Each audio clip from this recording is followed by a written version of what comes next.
الحمد لله والصلاة والسلام على سيدنا محمد وعلى آله وأصحابه أجمعين. الحمد لله والصلاة والسلام على سيدنا محمد وعلى آله وأصحابه أجمعين. أما بعد، فأعوذ بالله من الشيطان الرجيم. بسم الله الرحمن الرحيم.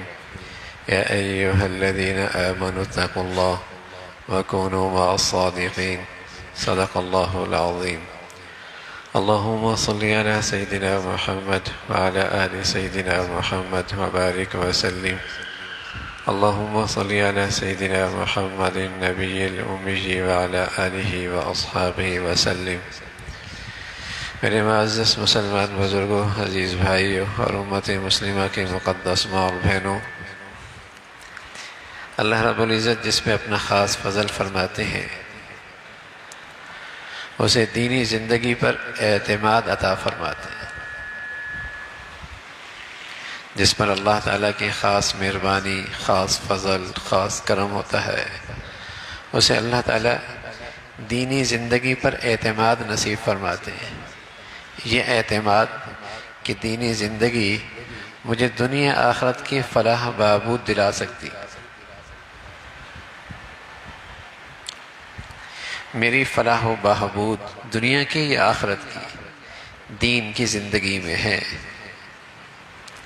یہ کسی کو اعتماد نصیب ہو جائے، اس پر کسی کو یقین نصیب ہو جائے، کسی کی یہ سوچ اور فکر بن جائے، اس پر اللہ کا بڑا کرم ہے.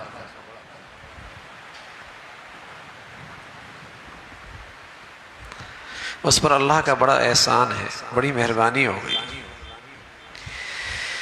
جو اپنی دینی زندگی کے بارے میں یہ اعتماد رکھتا ہے، یہ یقین رکھتا ہے کہ فلاح و بہبود دنیا آخرت کی اس دینی زندگی میں،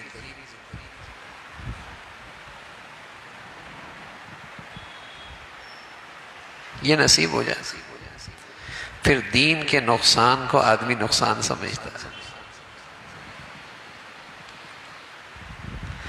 اور دینی زندگی کے نفع کو آدمی پھر نفع سمجھتا ہے.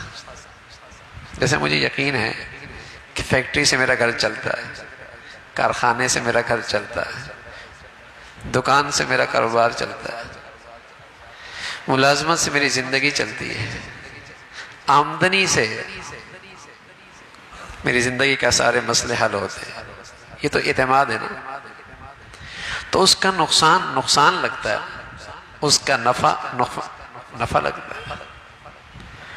اس نقطہ نظر سے، اس لائن سے اگر نقصان ہو جائے پریشان ہو جائے، اور اس لائن سے اگر نفع مل جائے کتنی خوشی ہوتی ہے، کتنی خوشی ہوتی ہے. سبحان اللہ. جنہیں دینی زندگی پر اعتماد ہوتا ہے کہ میری فلاح و بہبود اس دینی ایمانی زندگی میں ہے، تو میرے عزیزو ان کو بھی دین کے اندر جب کوئی بہتری مل جائے، کوئی اعمال مل جائے، کوئی نیکی مل جائے تو انہیں ایسی خوشی ہوتی ہے. اور دینی زندگی میں کہیں کوتاہی اور نقصان ہو جائے تو وہ ایسی پریشان ہوتے ہیں جیسے ہم دنیاوی لحاظ سے پریشان ہوتے ہیں.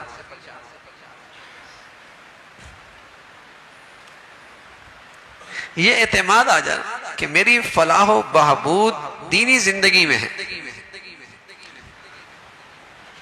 مسلمان دین کے کچھ نقشے، کچھ شکلیں، کچھ احکامات تو پورا کرتا ہے، لیکن اسے یہ ایمان نہیں، یہ یقین نہیں، یہ اعتماد نہیں ہے دین پر.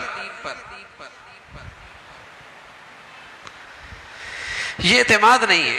اگر یہ اعتماد ہوتا تو کبھی ایسا نہیں ہوتا کہ ابا نماز پڑھے اور بیٹا نہ پڑھے، اماں پڑھے اور بیٹی نہ پڑھے، ایک حکم پورا کریں دوسرا چھوڑ دیں، دین کا ایک حصے پہ چل رہے ہیں اور دوسرے کو نظر انداز کر رہے ہیں. پھر ایسا نہیں ہوتا.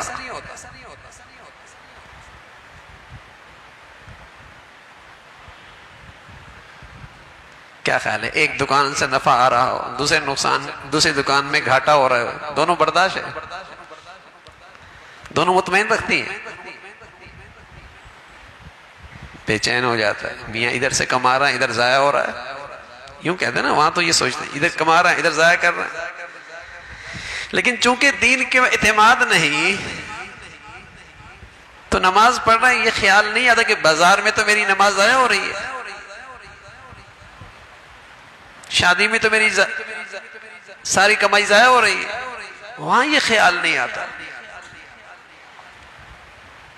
یہاں یہ خیال آتا ہے کہ بیٹے بڑی مشکل سے کمایا ہے اور تم ہو اڑا دیتے ہو، بڑی مشکل سے کمائی کی ہے اور تم ہو اڑا دیتے ہو، وہاں تو یہ کہتے ہیں نا۔ لیکن یہاں یہ نہیں ہے کہ بیٹے بڑی مشکل سے نیکی اکٹھی کی ہے اور تم ہو نافرمانی پہ تلی ہوئی ہو، وہاں یہ نہیں آتا۔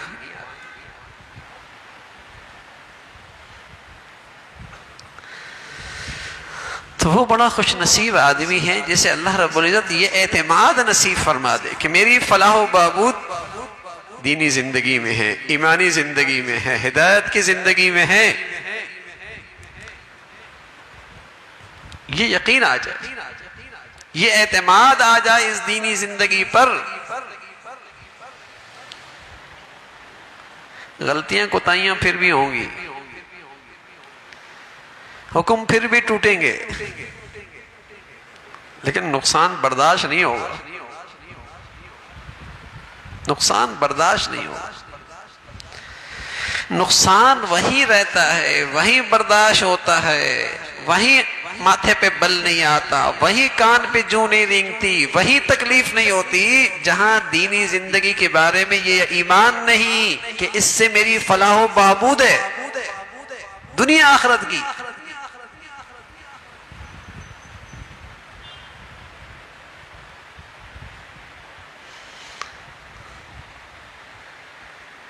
یہ خوش نصیب آدمی جسے یہ اعتماد نصیب ہو جائے،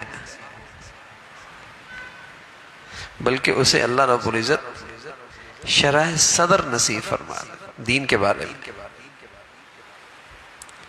بلکہ یوں کہیے اس کے دل کی آنکھیں کھل جائیں، اس کو سمجھ آ جائے کہ میری فلاح و بہبود صرف دینی زندگی میں اور کچھ نہیں۔ نہ دکان سے زندگی بنے گی، نہ فیکٹری سے بنے گی، نہ کارخانے سے بنے گی، نہ مال سے بنے گی، نہ اسٹیٹس سے بنے گی۔ یہ یقین آ جائے کہ میری دنیاوی زندگی بھی دینی زندگی سے بنے گی، اخروی زندگی بھی میری دینی زندگی سے بنے گی، یہ ایمان آ جائے۔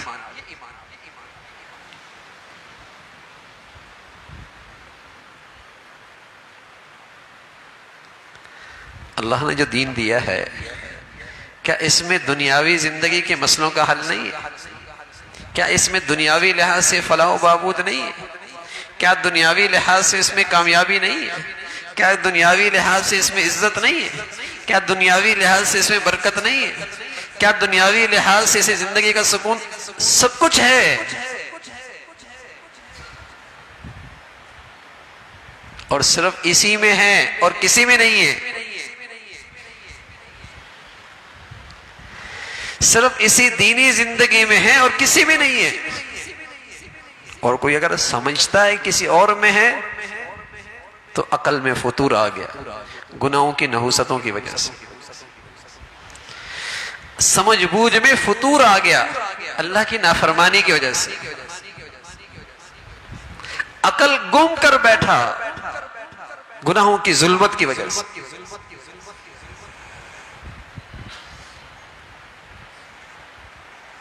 سمجھ بوجھ خراب ہو گئی، عقل خراب ہو گئی، دانش فیل ہو گئی۔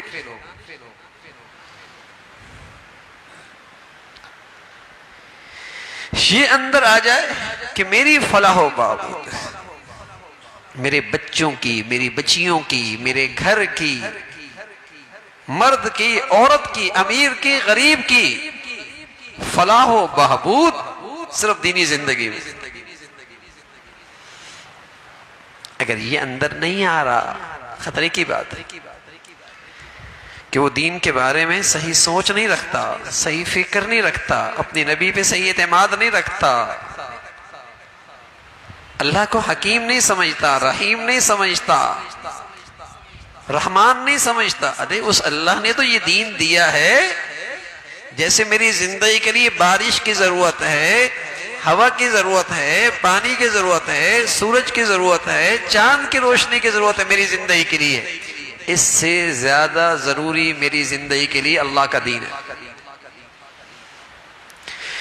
جیسے رحمت کی بارش اللہ کی رحمت، جیسے سورج کی روشنی اللہ کی رحمت، جیسے چاند کی روشنی اللہ کی رحمت، جیسے آب و ہوا یہ اللہ کی رحمت، ایسی اللہ کا دین بھی اللہ کی رحمت۔ یہ زحمت کی چیز نہیں، یہ رحمت کی چیز ہے۔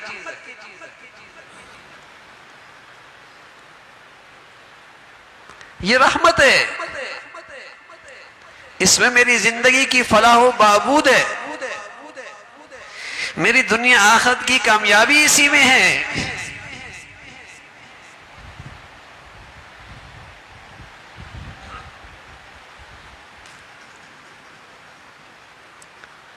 یہ بنیادی خرابی ہے، جس خرابی کی وجہ سے مسلمانوں کے گھروں میں دین میں اضافہ ہونے کے بجائے کم ہوتا جا رہا۔ باپ دیندار ہے تو بیٹا نہیں ہے، ماں دیندار ہے تو بیٹی نہیں ہے، کچھ دینداری ہے تو کچھ نہیں ہے، یہ سمجھ خراب ہو گئی۔ دنیاوی زندگی پر اعتماد ہے نا بھائی، کہ یہاں سے آتا ہے، زندگی پیسوں سے بنتی ہے، تو بتائیے 30 سال کے مقابلے میں آج مالداری بڑی نہیں بڑی، خوشحالی بڑی نہیں بڑی، اسٹیٹس بڑا نہیں بڑا؟ سائیکلوں پہ چلتے تھے، ٹین کے گھر ہوا کرتے تھے، روکھا سوکھا کھایا کرتے تھے، امیر غریب سب کی زندگی میں بڑھوتری آئی نا، سب کی زندگی میں بڑھوتری آئی، لیکن دین کا کیا حال ہو گیا؟ عبادت ہے تو معاملات کوئی نہیں، کچھ معاملات ٹھیک رہے تو معاشرت کوئی نہیں، کچھ اخلاق اچھے ہیں تو عبادات کوئی نہیں، ابا میں ہے تو اولاد میں کوئی نہیں، گھر میں ہے تو بازار میں کوئی نہیں، غمی کی حالت میں ہے تو خوشیوں میں گناہوں کا طوفان ہے۔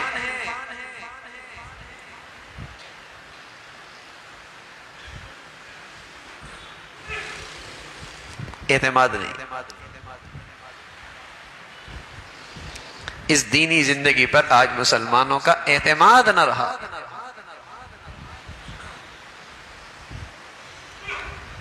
کہ یہ کیا سرمایہ ہے، اس سرمایہ سے میری دنیا سنورے گی، اس سرمایہ سے میری آخرت بنے گی، دین کا سرمایہ سے میری دنیا بنے گی، میری آخرت بنے گی، میری بچیوں کی زندگی دین کے سرمایہ سے بنے گی، میرے بچوں کی زندگی دین کے سرمایہ سے بنے گی۔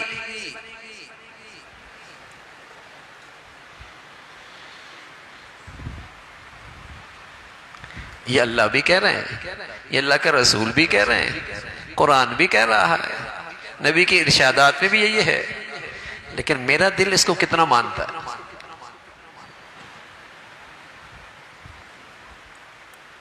اور یہ کوئی تجربے کی بات نہیں ہے کہ میں کوئی تجربے کی بات کر رہا ہوں، یہ وحی کی بات ہے، یہ اللہ کا پیغام ہے، یہ اللہ کے رسول کی ہدایت ہے، یہ کوئی تجربہ نہیں ہے کہ غلط بھی ہو سکتا ہے، کہ پتہ نہیں فلاں ملے نہ ملے، دنیا کی کامیابی ملے نہ ملے، آخرت اچھی ہو یا نہ ہو، ایسا نہیں ہے، تجربہ نہیں ہے، 100% کامیاب نسخہ ہے۔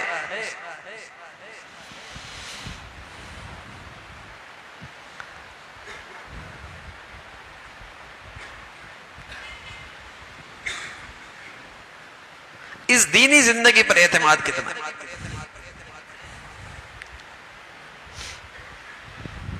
جب اللہ کے نبی دنیا میں تشریف لائے تو اس وقت بھی دین کی کچھ شکلیں موجود تھیں، آسمانی دین کی کچھ شکلیں موجود تھیں، وہ لوگ نماز بھی پڑھتے تھے اپنے انداز، حج بھی کرتے تھے، بیت اللہ کا طواف بھی کرتے تھے، رفائی کام بھی کرتے تھے، ستو پلایا کرتے تھے، دودھ کی سبیلے لگایا کرتے تھے، میٹھے پانی کی سبیلے لگایا کرتے تھے۔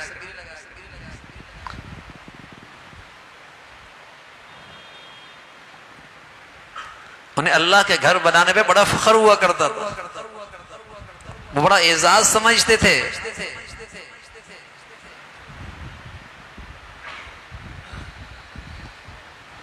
آسمانی زندگی کی، آسمانی دین کی کچھ شکلیں ان میں موجود تھی، لیکن بے جان تھی، بے روح تھی، بے جان تھی، بے روح تھی۔ کیوں؟ انہیں اس بات پر یقین نہیں تھا کہ اس سے ہماری زندگی بھی بن سکتی۔ نمازیں تھیں، حج بھی تھا، سبیلی بھی تھی، کھانا کھلانا بھی تھا، سخاوت بھی تھی۔ آپ کے نبوت سے پہلے یہ چیزیں موجود تھیں۔ یہ ان کی زندگیوں میں عبادت بظاہر یہ چیزیں چل رہی تھی، لیکن انہیں اس پر اعتماد نہیں تھا، بے روح تھی، بے جان تھی کہ کر لیا تو کیا ہونا ہے، نہ کر لیا تو کیا ہونا ہے۔ جیسے ہمیں 4 پڑھ لی تو کیا ہوگا، اگر فجر چھوڑ لی تو کیا ہوا،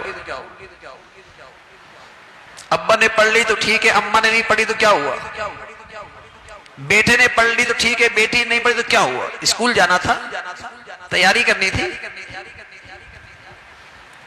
بے روح عبادت، بے جان عبادت۔ دینی زندگی کی یہ ساری چیزیں بے روح، اعتماد کوئی نہیں، اس سے کچھ ہو سکتا ہے۔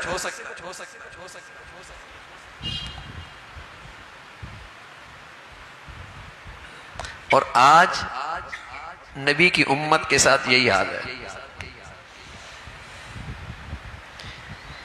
آج نبی کی امت کے ساتھ بھی یہی حال ہے۔ پوری دنیا میں، اسلامی دنیا میں آپ دیکھیں گے تو یہی نقشہ ملے گا۔ ان کے ہاں عبادات ہیں لیکن رسمی طور پہ، عید بھی پڑھ لیں گے، کبھی نماز بھی پڑھ لیں گے، ہر روز نہ پڑھی تو جمعے کو پڑھ لیں گے، ساری نہ پڑھی تو 2-3 پڑھ لیں گے، پیدائش کے موقع پہ کچھ رسمی عبادت، رسمی اسلام کے شاعر بھی اختیار کر لیں گے، اعمال بھی اختیار کر لیں گے۔ پوری دنیا میں یہی حال ہے۔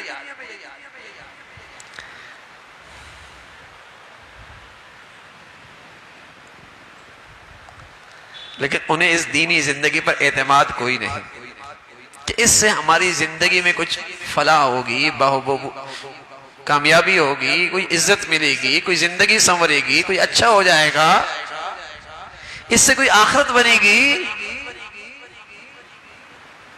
اس لیے ایک ہی مسلمان 2 مختلف جگہوں پہ بالکل مختلف نظر آتا ہے، بالکل مختلف۔ حرم میں کچھ اور نظر آتا ہے، بازار میں کچھ اور نظر آتا ہے، مسجد میں کچھ اور نظر آتا ہے، شادی کے موقع پہ کچھ اور نظر آتا ہے۔ ایک ہی مسلمان 2 مختلف جگہوں پہ بالکل مختلف نظر آتا ہے۔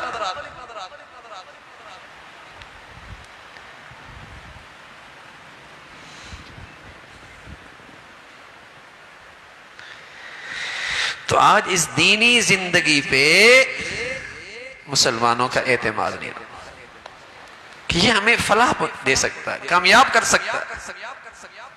اس میں ہماری نجی زندگی، گھریلو زندگی، بچے بچیوں کی زندگی، قومی زندگی، گھر کی زندگی، اس میں مسائل کا حل ہے، یہ اندر سے نہیں مانتا۔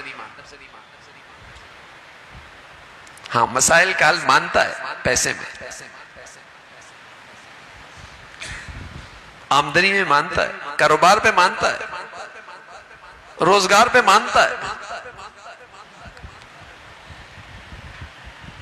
اور اس کے لیے تو پھر اپنے بچوں کو بچپن سے تیار کرتا ہے، کیونکہ اس پہ ایمان جو ہے۔ کیوں پڑھاتا ہے؟ اس لیے تو نہیں پڑھاتا کہ اچھا مسلمان بن جائے، اس لیے پڑھاتا ہے کہ اچھا کما لے۔ یہ بچی کو اس لیے تو نہیں پڑھاتا کہ وہ اچھی مسلمان بن جائے، وہ تو اس لیے پڑھاتا ہے کہ اچھا کما لے، کیونکہ اچھے کمانے سے زندگی بنے گی۔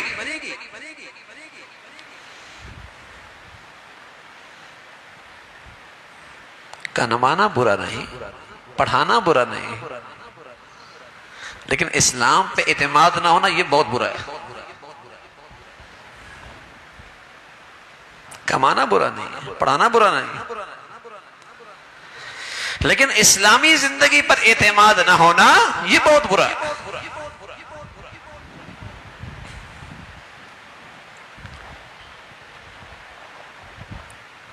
اس دینی زندگی پر اعتماد نہیں ہے آج مسلمان۔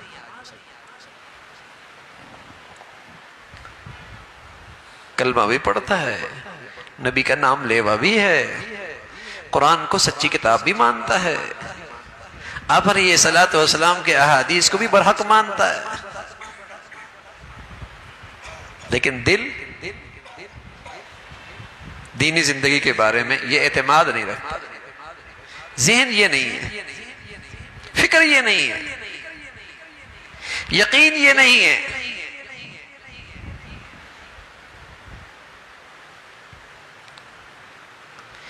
جس سرمایے سے زندگی بننے کا یقین ہے، جس سرمایے سے زندگی بننے کا یقین ہے، اس کی حفاظت کیسے کرتے ہیں؟ اس کی کیسے حفاظت کرتے ہیں؟ ہونا تو یہ چاہیے تھا کہ مسلمانوں نے رمضان میں دینی زندگی کا سرمایہ اکٹھا کیا تو رمضان کے بعد مسجدیں بھر جاتی کہ سرمایہ کی حفاظت کرنی ہے۔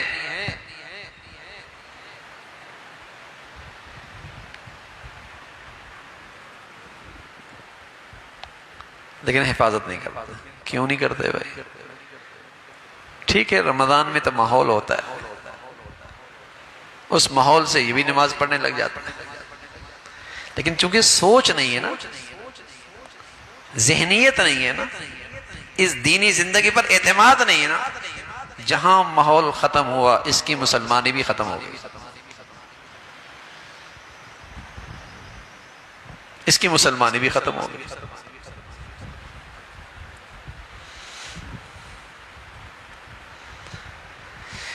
اس کی مسلمانی بھی نہیں رہتی۔ یہ ایک المیہ ہے، یہ ایک روگ ہے آج ہماری زندگیوں میں۔ نہ ہمارے بڑوں کو آج اسلام پر اعتماد رہا، اور بدقسمتی سے نہ آج ہم نے اپنے بچیوں کو کچھ ایسا پڑھایا کہ ان کی ذہنیت بنتی، ان کی سوچ بنتی، ان کی فکر ہوتی، انہیں اسلام پر اعتماد ہوتا۔ وہ ذہنیت ختم ہو گئی۔ بلکہ اب تو اس سے بھی خطرناک بات کہ اسلامی زندگی اختیار کریں گے تو زندگی میں مشکلات آ جائیں گی۔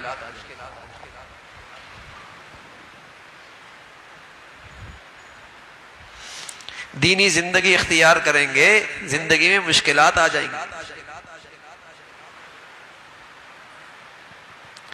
یہ اللہ کو علیم بھی مانتا ہے، حکیم بھی مانتا ہے، رحیم بھی مانتا ہے، رحمان بھی مانتا ہے، اور یہ بھی مانتا ہے کہ اللہ بڑی محبت کرتے ہیں، اور پھر اس کے بھیجے ہوئے دین کے بارے میں یہ خیال رکھتا ہے کہ یہ تو آج ہمارے لیے مشکلات پیدا کرے گا۔ الیاذ باللہ، الیاذ باللہ۔ تو میرے عزیزو، پیارے حبیب جو دین لے کے آئے مشکلات میں ڈالنے کے لیے نہیں لائے، مشکلات سے نکالنے کے لیے آئے، رسوا کرنے کے لیے نہیں آئے، عزت دینے کے لیے آئے، ناکامی کے لیے نہیں لائے، کامیاب کرنے کے لیے لائے، فلاح و بہبود دنیا آخرت کی، اس کے لیے اللہ کے نبی یہ خوبصورت زندگی لے کے آئے۔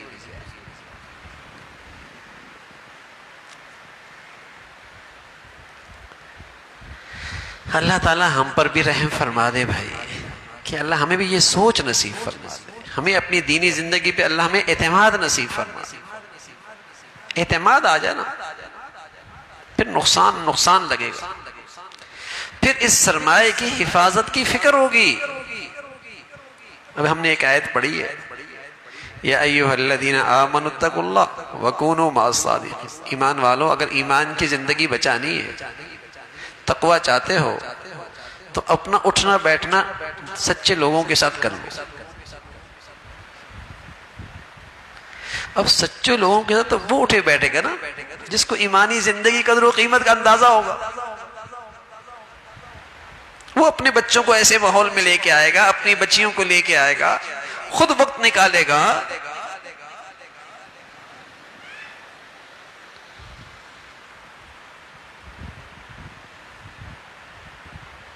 ہر چیز کے لیے وقت ہے، لیکن ایمانی زندگی حاصل کرنے کی اور ایمانی زندگی سیکھنے کی اور ایمانی زندگی میں اضافہ ہو، اس کے لیے میرے پاس وقت نہیں ہے. میری بچوں کے پاس وقت نہیں، میری بچیوں کے پاس وقت نہیں. وقت اس لیے نہیں میرے عزیزو کہ اسے میں نے اپنی زندگی میں غیر ضروری چیز سمجھ لیا. الیاذ باللہ. صحت ضروری چیز ہے، وقت نکالتا ہے. پیسہ کمانا ضروری چیز ہے، وقت نکالتا ہے. کاروبار ضروری چیز ہے، وقت نکالتا ہے. ہر چیز کے لیے وقت نکالتا ہے. دین غیر ضروری چیز، اس کے لیے اس کے پاس وقت نہیں ہے.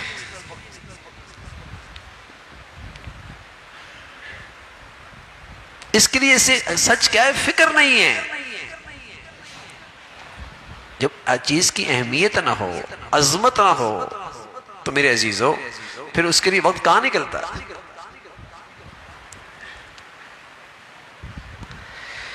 اللہ کریم کرا ایمان والو اتقوا اللہ وکونوا مع الصادقین. اے ایمان والو، ایمان کی زندگی بچانی ہے، اس کی حفاظت کرنی ہے، تقوی اختیار کرنا ہے تو سچوں کے ساتھ رہو. مفسرین نے لکھا کہ ایسی مجلس جہاں علم بھی ٹھیک ہو اور اس علم پر عمل بھی ہو، جہاں علم بھی ٹھیک ہو اور اس علم کے مطابق عمل بھی ہو، یہ سچوں کی صحبت. جہاں علم بھی ٹھیک ہو اور اس علم پر عمل بھی ہو. اگر کسی خوش نصیب کو ایسی صحبت مل جائے، نعمت عظمی، اللہ کی طرف سے بڑا انعام.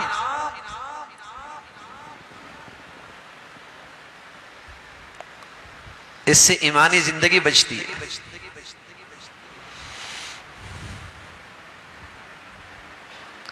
اب اپنے پیچھے بڑوں میں جائیں، پیچھے جائیں. جہاں گھروں میں دینداری ہے اور تھی، ان کا کسی ایسی صحبت سے بڑی محبت اور عقیدت کا تعلق تھا.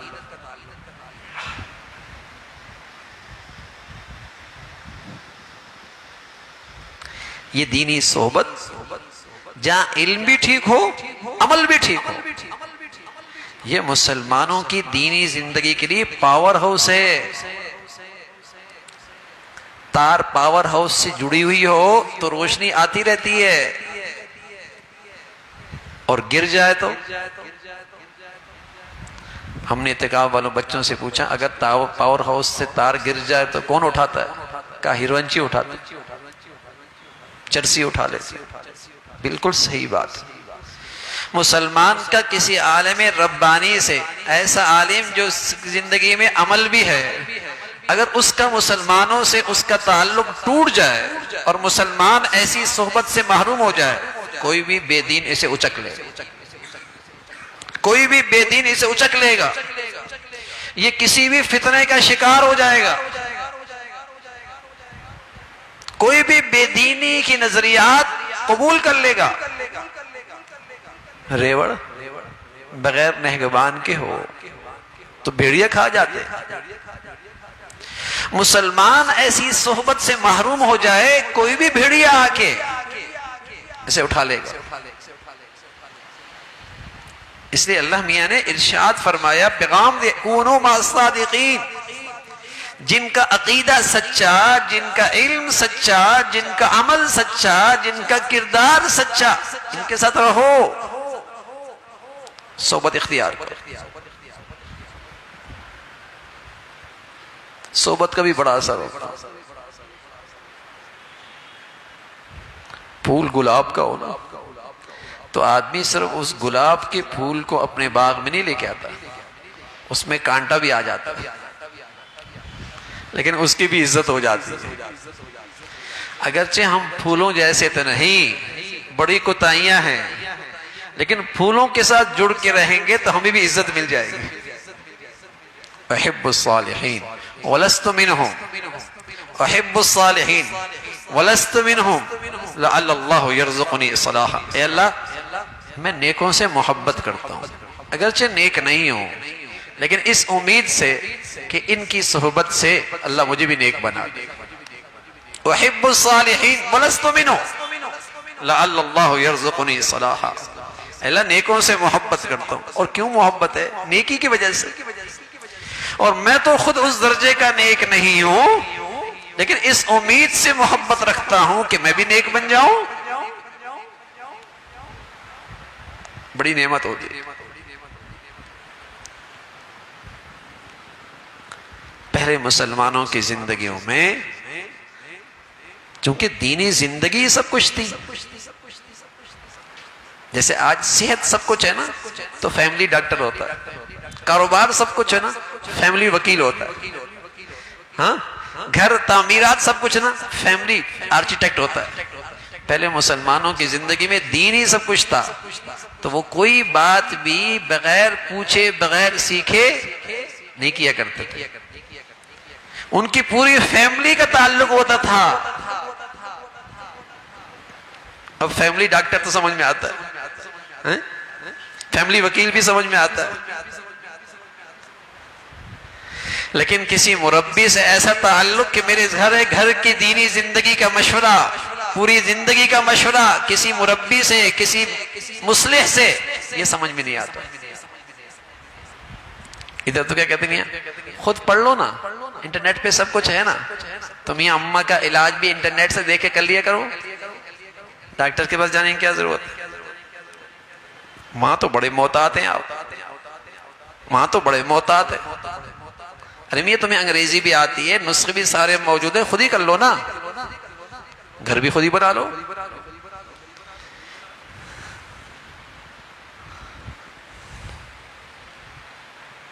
کونوا مع الصادقین. یہ سارے وہ بے دین لوگ ہیں جو مسلمانوں کو بھیڑیوں کے حوالے کرنا چاہتے ہیں کہ ان کا مسجد سے تعلق ٹوٹے، علماء سے تعلق ٹوٹے، اہل دین سے تعلق ٹوٹے، دینی مجالس سے تعلق ٹوٹے، پھر ان مسلمانوں کو بھیڑیوں کے حوالے کر دیں.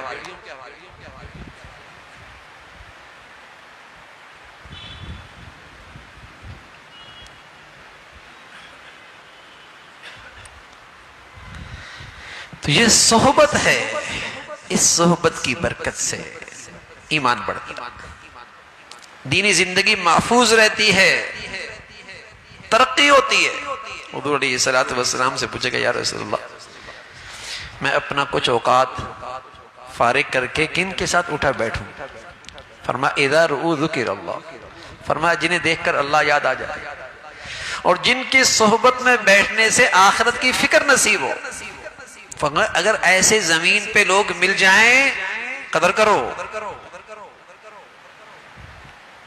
آخرت کی فکر نصیب ہو جائے. اور وہ صحبت زہر قاتل ہے، وہ کتاب زہر قاتل ہے، وہ لیکچر زہر قاتل ہے جس کی صحبت میں بیٹھنے سے اہل دین پر بد اعتمادی بڑھے، اہل دین کے بارے میں بدگمانی بڑھے، اہل علم کے بارے میں بدگمانی بڑھے. وہ زہر قاتل ہے.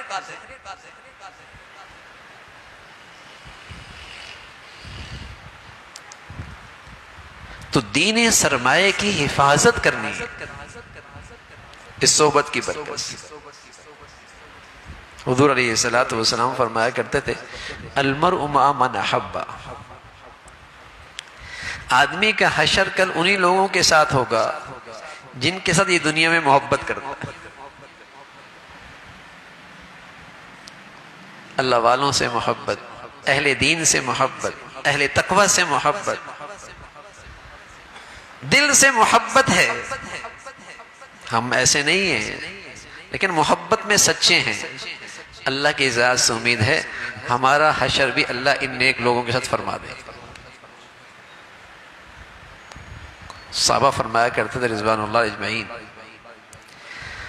ہمیں ایمان کے بعد جس بات سے سب سے زیادہ خوشی ہوئی وہ اللہ کے نبی کے اس ارشاد سے، کیونکہ ہم بس اوقات دکھی ہو جایا کرتے تھے۔ ایک صحابی گھر میں بیٹھی ہوئی ہے، خیال آیا یہاں تو ذرا سی بے چینی ہوتی ہے، اللہ کے نبی کا چہرہ دیکھ لیتے تھے، صحبت میں چلے جاتے ہیں، بے چینی ختم ہو جاتی ہے۔ اس جنت میں کیا مزہ آئے گا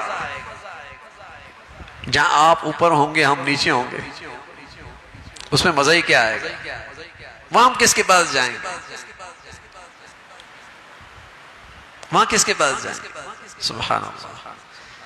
تو اللہ کے نبی صلی اللہ علیہ وسلم سے جب یہ ارشاد سنا نا کہ المرء مع من احب، المرء مع من احب، فرمایا ہمارے اپنے اعمال کے بارے میں تو ہماری دو رائے ہو سکتی ہیں، پتہ نہیں صحیح ہے بھی یا نہیں، لیکن جو ہمارے دل میں اپنی نبی کی سچی محبت تھی نا، اس میں کوئی دوسری رائے نہیں تھی، اس میں ہم بڑے سچے تھے۔ تو ہمیں اس سے بڑی خوشی ہوئی کہ آدمی جس سے محبت کرتا ہے اسی کی طرف اٹھایا جائے۔ اور رسول اللہ صلی اللہ علیہ وسلم نے ایک دعا سکھائی ہے، اللہم انی اسألک حبک وحب من یحبک، اے اللہ اپنی بھی محبت دے دے اور زمین میں وہ لوگ جو تجھ سے محبت کرتے ہیں، جن سے آپ محبت کرتے ہیں، اے اللہ ان کی بھی محبت دے دے، اے اللہ اپنی محبت بھی دے دے اور اس زمین میں جو تجھ سے محبت کرتے ہیں، جن سے تجھے محبت ہے، اللہ ان کی محبت دے دے۔ ظاہر ہے جو اللہ سے محبت کرتا ہے اللہ بھی تو سے محبت کرتا ہے، تو ان کی بھی محبت دے دے۔ اس لیے دینی صحبت میں آدمی کو تب فائدہ ہوتا ہے، تب فائدہ ہوتا ہے جب آدمی اس دینی مجلس میں محبت کے ساتھ آئے، عقیدت کے ساتھ آئے، عقیدت کے ساتھ آئے، محبت کے ساتھ آئے اور طلب کے ساتھ آئے۔ ایک آدمی بیت اللہ میں صفائی کر رہا ہے اور 30 سے 40 سال سے وہاں صفائی کرتا ہے، لیکن جب وہ اپنے ملک میں واپس جاتا ہے تو نماز بھی نہیں پڑھتا۔ 30 سال بیت اللہ میں رہا، صفائی کی، پانی اٹھایا، خدمت کی، زندگی نہیں بدلی۔ اور ایک آدمی 60 سالہ، 70 سالہ، 80 سالہ بوڑھا زندگی بھر کی پونجی کما کے بیت اللہ جاتا ہے اور ایک ہی نظر سے بیت اللہ جاتی ولی بن جاتا ہے۔ کیوں بھائی؟ وہ آدمی جو وہاں کام کر رہا تھا اس کے دل میں وہاں کی عقیدت نہیں تھی، ملازمت تھی، عظمت نہیں تھی، طلب نہیں تھی، اور یہ آدمی عقیدت کا توشہ لے کر گیا، محبت کا توشہ لے کے گیا، طلب کی دولت لے گیا، زندگی کی کایا ہی پلٹ گئی۔ حاجی امداد اللہ مہاجر مکی رحمۃ اللہ علیہ سے پوچھا گیا، حضرت آدمی کسی اللہ والے سے، کسی نیکی مجلس سے کب فائدہ اٹھاتا ہے اور کب محروم رہتا ہے؟ فرمایا فائدہ تب اٹھاتا ہے جب اس کے دل میں عقیدت اور محبت بھی ہو۔ اور خالی ہاتھ کب رہتا ہے؟ فرمایا کئی سالوں سے آتا جاتا رہے لیکن محبت سے دل خالی ہے، عقیدت سے دل خالی ہے، تو وہ وہاں سے خالی ہاتھ ہی جائے گا۔ اس لیے میرے عزیزو، کوئی ایسا عالم مل جائے جس کا علم بھی سچا، عمل بھی سچا، اور آپ کے دل میں اس کی عقیدت اور احترام ہے، وہاں ضرور جائیں اور طلب کی نیت سے جائیں۔ انشاءاللہ ایمان بھی بچے گا، خاتمہ بھی ایمان پہ ہوگا، نجات بھی مل جائے گی۔ کسی بھی عالم دین سے آپ کا تعلق ہو، لیکن محبت ضروری ہے، عقیدت ضروری ہے، اعتماد ضروری ہے، یہ زندگیاں بدل دے گا، یہ زندگیاں بدل دیتا ہے، یہ عقیدت محبت زندگیاں بدل دیتی ہے۔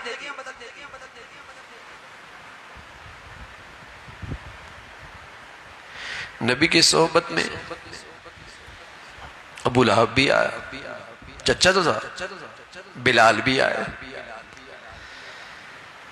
لیکن ابو لہب کو بد دعا ملی اور بلال کو رضی اللہ عنہ ورضوا عنہ۔ سبحان اللہ، یہ تمغہ ملا کہ اللہ تجھ سے راضی، اللہ بلال سے راضی ہو گیا۔ وہ طلب لے کے آئے، محبت لے کے آئے، عقیدت لے کے آئے، احترام لے کے آئے، اور یہ بدقسمت آدمی چچا ہے، قریشی ہے، رشتہ دار ہے، لیکن عقیدت محبت کوئی نہیں، ایسی عظیم صحبت سے بھی خالی ہاتھ رہا۔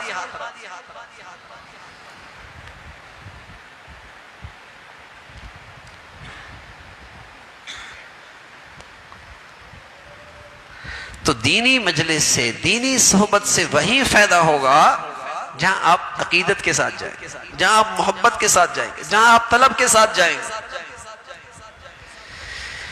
یہ چیزیں زندگیاں بدلتی ہیں۔ ہاں پہلے اچھی طرح جانچ لے، دیکھ لے، ہاں لیکن جب جائیں تو پھر عقیدت کے ساتھ جائیں گے، اور اس کے بغیر چارہ کار بھی کوئی نہیں بھائی۔ اس کے بغیر دین کہاں سے سیکھیں گے؟ نیٹ سے سیکھیں گے، اسکرینوں سے سیکھیں گے، فیس بک سے سیکھیں گے، سینماؤں سے سیکھیں گے، کہاں سے سیکھیں گے؟ اس کے بغیر چارہ کار بھی کوئی نہیں۔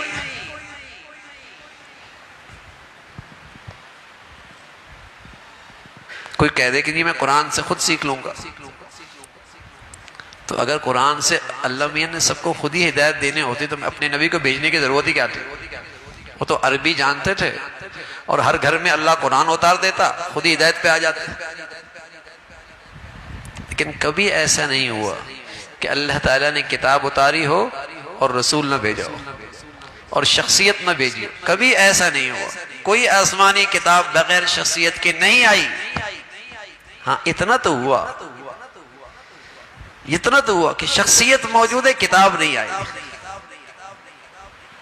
اور اس نے پہلی والی کتاب ہی سے پیغام سنایا، اسی کی دعوت دی، اسی کو نصاب سے تربیت فرمائی۔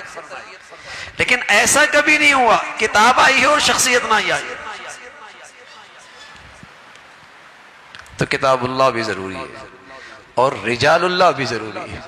اللہ کی کتاب بھی ضروری ہے اور اللہ والی بھی ضروری ہے، ورنہ کتاب ہو اور اللہ والا نہ ہو تو میرے عزیزو پھر آدمی اپنی خواہشات سے زندگی گزار دے۔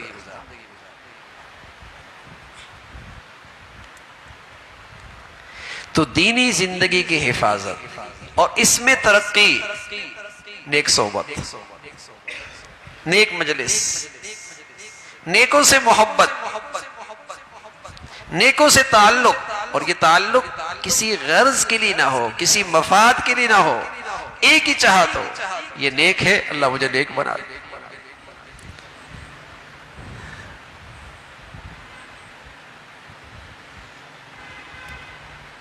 اس محبت کے ساتھ ایسا آدمی محروم نہیں ہوتا، ایسا آدمی محروم نہیں ہوتا۔ اور ہم نے تو بار بار اس کا تجربہ کیا۔ جب آپ کسی کی صحبت میں عقیدت کے ساتھ جائیں اور طلب کے ساتھ جائیں تو بس اوقات ایسا لگتا ہے میری یہی ضرورت تھی جو اللہ نے ان سے کہلوا دی۔ اللہ نے ان سے وہی بات کہلائی جس کی مجھے ضرورت تھی، اور یہ آنے والے کی طلب کی برکت ہوتی ہے کہ اللہ کہنے والے سے وہی کہلوا دیتے، اس کی سچی طلب کی برکت ہوتی ہے کہ اللہ کہنے والے سے وہ بات کہلوا دیتے۔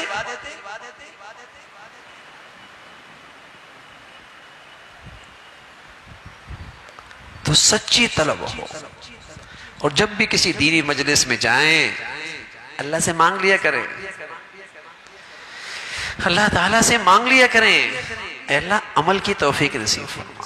ہاں ہم اس لیے آ رہے ہیں، ہم اس لیے جا رہے ہیں، ہم اس لیے بیٹھ رہے ہیں، رسمن نہ ہو، رسمن نہ ہو۔ میرے عزیزو نماز بھی رسمن پڑھی تو اس کا اثر کوئی نہیں ہوگا۔ اس لیے حکیم الامت تھانوی رحمۃ اللہ علیہ فرمایا کرتے جب نماز پڑھو نا یہ نیت کر لیا کرو، اے اللہ اس نماز کا اثر دے کہ میری زندگی سے گناہ ختم ہو جائے۔ پھر دیکھیے اگر چند نمازی بھی ایسی پڑھ لی تو کتنے گناہ چھوٹ جائیں گے۔ نیت کی نا کہ اللہ میں جھوٹ بولتا ہوں، غیبت کرتا ہوں، بد نظری کرتا ہوں، اللہ نماز پڑھ رہا ہوں اور تیرے قرآن کا تیرا قرآن سچ ہے، سچ کہا ہے قرآن نے کہ نماز پڑھنے سے گناہ ختم ہو جاتے ہیں، اے اللہ میں نماز پڑھ رہا ہوں مجھے بھی گناہوں سے محفوظ کر دو۔ اس نیت سے نماز پڑھ کے دیکھیں، اور اسی طرح دینی صحبت میں جب آئیں تو اسی نیت سے آئیں کہ ہماری دینی زندگی میں ترقی ہو، رسمن نہ ہو، طلب لے کے آئیں۔ پھر آپ کا آنا، آپ کا وقت نکالنا، آپ کا بیٹھنا سب عبادت ہے، سب عبادت۔ شاہ ابرالحق رحمۃ اللہ علیہ فرمایا کرتے تھے کہ اگر دینی زندگی کی حفاظت کرنی ہے تو ایسی مجلس جس کا علم پر بھی اعتماد ہو، جس کا عمل بھی اپنے علم کے مطابق ہو، وہاں اگر ہر روز ممکن نہیں تو ہفتے میں ایک بار، ہر ہفتے میں ممکن نہیں تو 15 دن میں ایک بار، فرمایا اپنے بچوں کو بھی لے کے جاؤ، اپنے گھر والوں کو بھی لے کے جاؤ۔ غذا ہے، ہماری ضرورت ہے، اس سے ہماری توانائی ہے، دین کی سمجھ ٹھیک ہوتی ہے، ورنہ تو روز کھانا کھاتے ہیں، روز غذا استعمال کرتے ہیں، لیکن کم از کم اس دینی غذا کے لیے تو وقت نکالنا چاہیے، اور طلب کے ساتھ۔ کہیں بھی ایسی صحبت میسر آ جائے جہاں سے آپ کی طبیعت ملتی ہے، آپ کو اس سے مناسبت ہے، آپ کو اس سے محبت اور عقیدت ہے، نعمت عظمی ہے، قدر کیجئے۔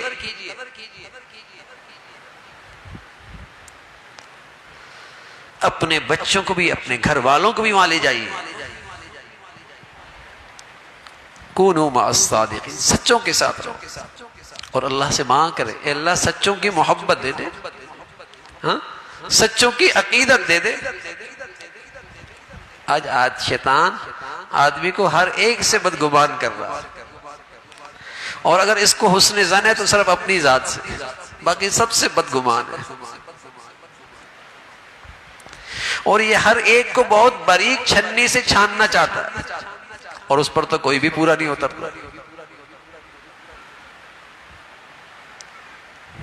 اس پہ تو کوئی بھی پورا نہیں آتا، تو بدگمان کر دیتا، بدگمانی میں مبتلا کر دیتا۔ اگر کوئی صغائر پہ اصرار نہیں کرتا اور اس کی زندگی میں کبیرہ گناہ نہیں، اور اس کے ساتھ مجھے محبت اور عقیدت کا تعلق ہے، مجھے اس کی صحبت سے ضرور فائدہ ہو۔ کوئی صغائر پر اصرار نہیں کرتا، کبیرہ گناہ کا ارتکاب نہیں کرتا، مجھے اس سے محبت اور عقیدت کا تعلق ہے، اس صحبت سے مجھے ضرور فائدہ ہو۔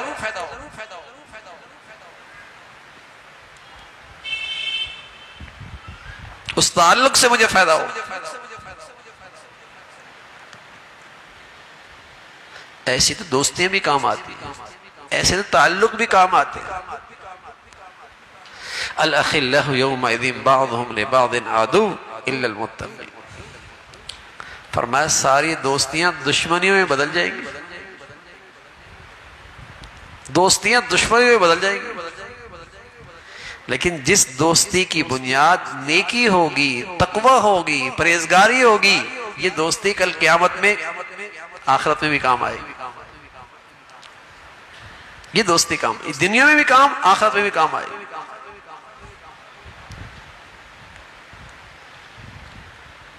تو ایسی زندگی مل جائے جہاں صغائر پر اصرار نہیں، کبائرہ گناہوں کا ارتکاب نہیں، ایسے تعلق میں ضرور نفع ہوتا ہے۔ اور اسی طرح رسول اللہ صلی اللہ علیہ وسلم فرمایا کرتے تھے الانسان علی دین خلیلہ فلینظر الی من یخالل، آدمی اپنے دوست کی سوچ پہ ہوتا ہے، اس کی فکر پہ ہوتا ہے، اس لیے کسی کی صحبت اختیار کرنے سے پہلے، دوستی لگانے سے پہلے، کسی کی چیزیں پڑھنے سے پہلے، کسی کی چیزیں سننے سے پہلے ذرا دیکھ لو، ورنہ اس کا اثر ہوگا۔ بروں کے ساتھ آدمی برا ہی بن جاتا ہے، اور خاص طور پہ ہمیں تو چونکہ دین کی سمجھ ہی نہیں ہے، ہماری مثال تو ایسی ہے کچا گھڑا، پانی کی صحبت مل جائے تو سوراخ ہو جائے گا۔ ہمیں دین اور سوچ، دینی سوچ اور فکر کے لحاظ سے بالکل خالی، کسی بے دین کی کوئی بات سن لی سوراخ ہو گئی، سوراخ ہو گئی۔ غلط صحبت کا یہ اثر۔ اور آج غلط صحبت کے لیے کہیں باہر نہیں جانا پڑتا، گھر میں بھی بٹن دبایا دیکھنا شروع کر دیا، ہاتھ لگایا سننا شروع کر دیا، یہ سوچے بغیر کہ کون ہے کیا کہہ رہا ہے، اور دین کی سوچ اپنی ہے ہی نہیں،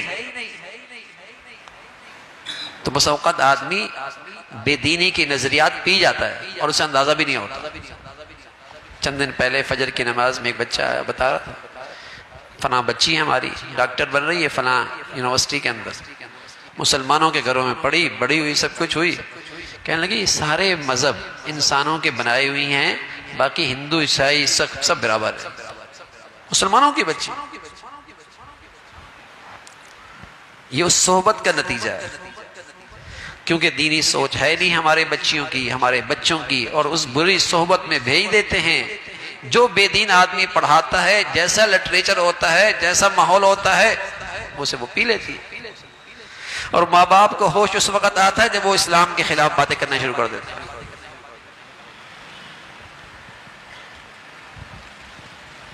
غلط صحبت کا نتیجہ ہے، بے دینی کے ماحول میں ڈال دیا اولادوں کو، وہ بے دین بن گئی۔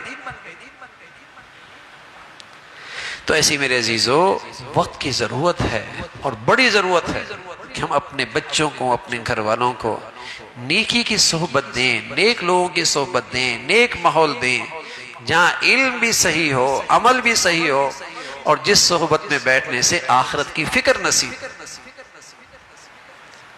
آخرت کا شوق پیدا ہو، اور اللہ اور اللہ کے رسول سے تعلق بڑھے۔ اللہ ہمیں نصیب فرمائے، اللہ ہمیں نصیب فرمائے۔ جو کچھ کہا سنا اللہ تعالی عمل کی توفیق نصیب فرمائے۔ وآخر دعوانا الحمد للہ رب العالمین۔ اللہم لک الحمد کلو ولک الشکر کلو، اللہم لک الحمد کلو ولک الشکر کلو، سبحان اللہ وبحمدہ سبحان اللہ العظیم، عدد خلقه ورضا نفسه ومداد كلماته، اللهم لا نحصي ثناء عليك أنت كما أثنيت على نفسك، لا إله إلا الله الحليم الكريم، سبحان الله رب العرش العظيم، نسألك موجبات رحمتك وعزائم مغفرتك والغنيمة من كل بر والسلامة من كل إثم، اللهم لا تدع لنا ذنبا إلا غفرته ولا هما إلا فرجته ولا حاجة هي لك رضا إلا قضيتها يا أرحم الراحمين۔